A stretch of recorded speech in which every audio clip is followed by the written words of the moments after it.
Have you ever wondered what could make someone vanish without a trace for 7 years, only to return with no memory and 3 children they can't explain?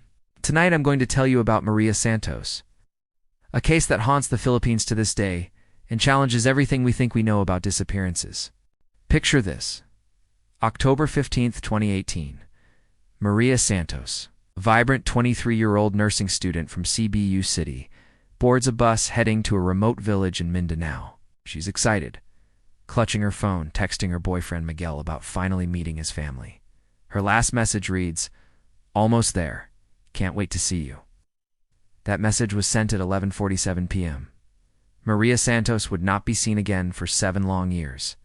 But here's where this story takes a turn that will make your blood run cold. Because Maria did return. But when she did, she brought with her a mystery so disturbing that investigators still can't explain it. Let me take you back to that fateful night. Maria had been dating Miguel for 8 months. He lived in a small barangay called San Isidro, nestled deep in the mountains of Bukidnon province. The kind of place where cell towers are sparse and the jungle swallows sound.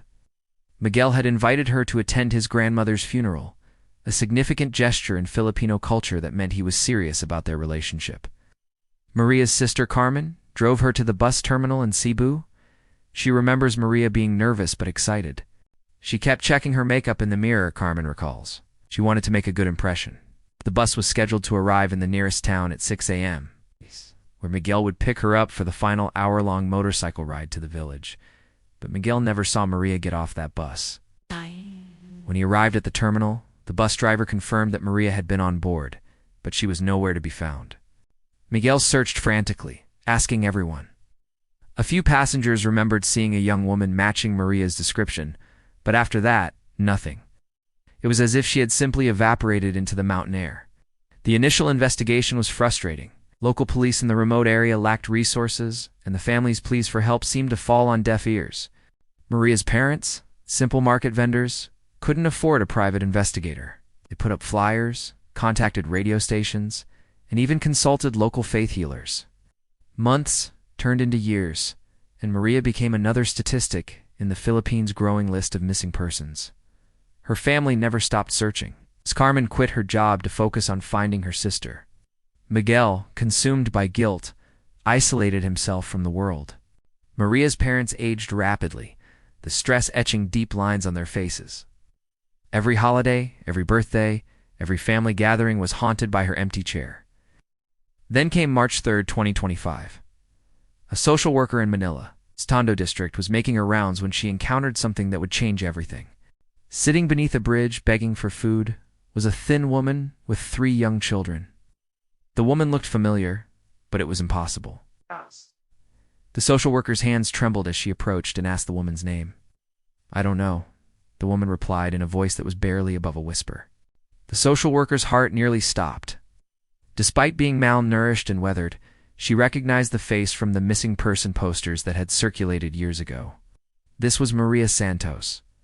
But Maria Santos had vanished as a single woman. Now she had 3 children clinging to her. A boy who appeared to be 6, a girl around 4, and a toddler barely walking. When authorities contacted Maria's family, the reunion was both miraculous and heartbreaking.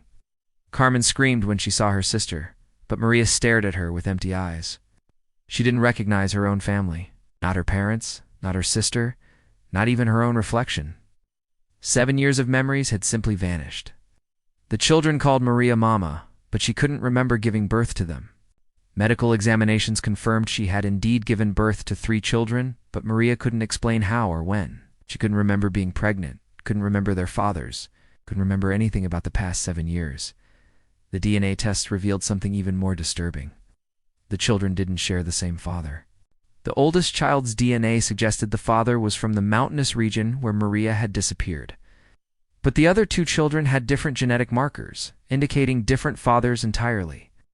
Doctors found Maria to be in relatively good health despite her malnourished state.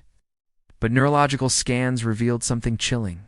Her brain showed patterns consistent with severe psychological trauma, the kind that might cause dissociative amnesia. But trauma from what? Where had she been? How had she survived? How had she ended up in Manila with 3 children? The investigation that followed uncovered fragments of a nightmare. Security footage from various locations showed Maria with the children at different times over the past 2 years, always moving, always looking over her shoulder. Local street vendors remembered her, describing her as fearful and confused, as if she was running from something she couldn't even remember. What makes this case even more haunting is what Maria does remember.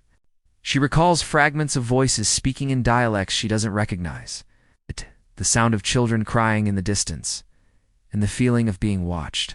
Remembers the taste of strange food and the smell of incense burning. But these memories feel like dreams to her, disconnected from any coherent narrative. Miguel, now 32, visited Maria in the hospital. She looked at him like a stranger, which in many ways she was. The woman who had texted him excitedly 7 years ago was gone, placed by someone who had lived through experiences that her mind had locked away to protect her. Today, Maria lives with her family in Cebu, slowly rebuilding her life with her 3 children. She's undergoing therapy, hoping to recover some fragment of those lost years.